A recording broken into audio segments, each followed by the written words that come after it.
प्रीतमपुर नामक एक गांव में एक प्यारा सा घर था।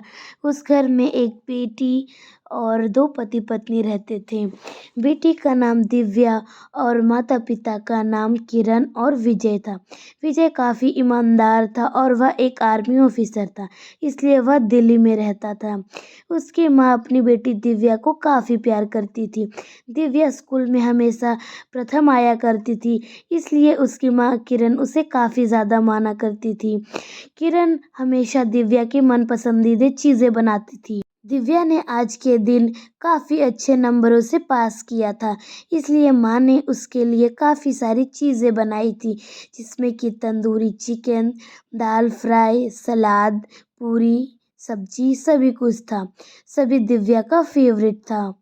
फिर दिव्या वह बोलती है, माँ, आज तो खाना बहुत ही अच्छा बना है। और आपको पता है कल मेरा जन्मदिन है। हाँ हाँ, मुझे पता है कल तुम्हारा जन्मदिन है, इसलिए कल पापा आ रहे हैं तुमसे मिलने के लिए और तुम्हारे लिए गिफ्ट भी लेके आएंगे। इतना कहकर कल सुबह होते ही दिव्या काफ़ी खुश हो जाती है और वह बेचैनी से इधर उधर चलने लगती है और वह कहती है, माँ, पापा तो अब आते ही होंगे। पापा से तो मैं सब बहुत सारी चीजें मांगूंगी। पापा मुझे सारी चीजें दिलाएंगे। और वह यही सब चीज़ें बोल बोल कर खुश भी हो रही थी। और ये इतना सुनकर वह कुर्सी पर बैठ के फिर से वही सब बातें कहने लगती थी। दिव्या, तुम्हारे पापा आएंगे तो तुम्हारे लिए बहुत सारी चीजें लाएंगे। तुम इतनी उतावली नहीं हो, वह पापा तुम्हारे जल्दी आएंगे और तुम्हें बहुत सारी चीजें दिलाएंगे। विजय जब अपने काम से आ रहा था 1.5 महीने बाद अपने घर पे, तभी उसे रोड पर एक एक्सीडेंट हो जाता है और उसमें उसकी मौत हो जाती है। फिर कुछ देर बाद वहाँ पे कई सारे व्यक्ति आते हैं और उन सभी व्यक्ति में एक अमन नाम का एक लड़का होता था, जो कि विजय के जान पहचान का था और कह सकते हैं कि उसका एक अच्छा सा दोस्त था। वह कहता है, अरे विजय, इसे क्या हुआ? इतना कह ही रही थी कि तभी उसकी पत्नी आ जाती है, क्योंकि उसकी पत्नी उस समय बाजार में थी। उसकी पत्नी बैठकर रोने लगती है। इन्हें क्या हुआ? उठिए ना, क्या हुआ? मुझे लग रहा है इनका भी एक्सीडेंट हुआ है। रुकिए, मैं अभी चेक करता हूँ। मैं भी एक डॉक्टर हूँ। इतना कहकर अमन बैठकर उन्हें चेक करने लगता है। चेक करने के साथ वह तुरंत कहता है कि अब ये नहीं रहे, इनकी अब मौत हो चुकी है। यह सुनकर किरण काफी ज्यादा दुखी और रोने लगती है। फिर किरण ने अपने आप को संभाला, वह घर जाकर अपनी बेटी को सारी कहानी बताती है।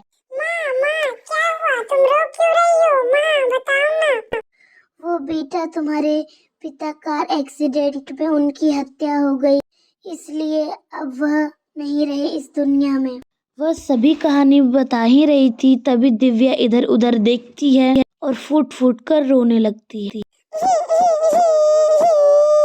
फिर माँ बेटी दोनों आपस में रोने लगते हैं और विजय का अंतिम संस्कार करते हैं।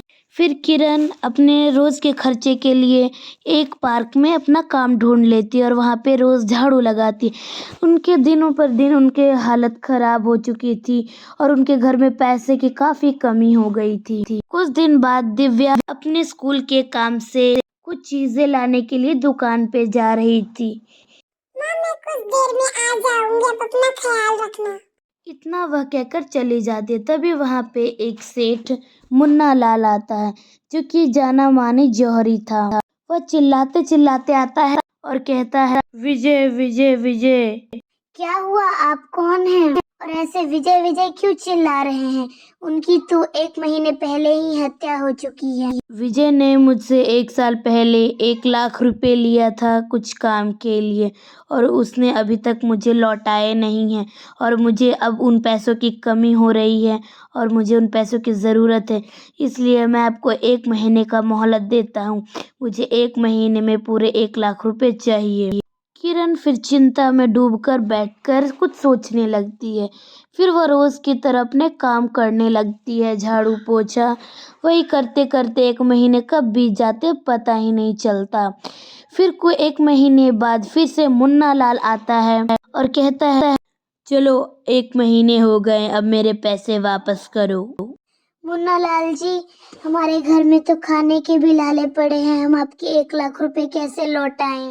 तभी उनकी बेटी दिव्या वहाँ पे आ जाती है और वह सारी बातें पूछती है। फिर किरण सारी बातें दिव्या को बता देती है कि 1 महीने पहले मुन्ना लाल आया था। सभी बातें जानकर दिव्या फूट फूट कर रोने लगती है और कहती है, माँ, अब तो एक यही हमारे पास घर ही बचा है। अगर ये घर भी नहीं रहेगा तो अब हम कहाँ जाएंगे माँ? कोई बात नहीं बेटी, चल हम कुछ अपना काम करके अपना गुजारा कर लेंगे। ये हमारा घर नहीं है, ये इनका घर है। अब ये मालिक हैं इस घर के। इतना सब कहकर माँ बेटी जंगल की ओर आ जाते हैं अपने घर से काफी दूर। फिर तभी माँ कहती है, मुझे तो काफी आराम की जरूरत है, मैं इतना चलकर काफी ज्यादा थक गई हूँ। दिव्या, तुम भी थक गई होगी, मेरे साथ तुम भी थोड़ी देर आराम कर लो। इतना कहकर माँ बेटी वही जमीन पर बैठकर सोने लगते हैं। दिव्या काफी कोशिश करती है सोने की, फिर भी उसे नींद नहीं आती है। फिर वह उठकर इधर उधर देखती है और कहती है, अरे, ये चमकदार लाइट किधर से आ रही है? काफी चमकदार है ये। रुको, मैं जाकर देखती हूँ ये लाइट किधर से आती है। इतना कहकर दिव्या चमकती हुई ओर की तरफ जाने लगती है। फिर वह एक रहस्यमयी जंगल में पहुंच जाती है, जहाँ पे एक सुंदर सा पेड़ रहता है, उसमें 3 घर होते हैं। अरे वाह, ये घर कितना सुंदर है। तभी पहले घर से आवाज आती है, दिव्या आओ, मैं तुम्हें अमीर बना दूंगी, आओ। फिर दूसरे घर से भी आवाज आती है, दिव्या इसकी बात मत सुनो, मैं तुम्हें काफी दुनिया की सुंदर लड़की बनाऊंगी। फिर तीसरे घर से भी आवाज आती है, दिव्या मेरे घर में कुछ बीमार बच्चे हैं, मेरे घर में तुम आओ और उनकी मदद करो।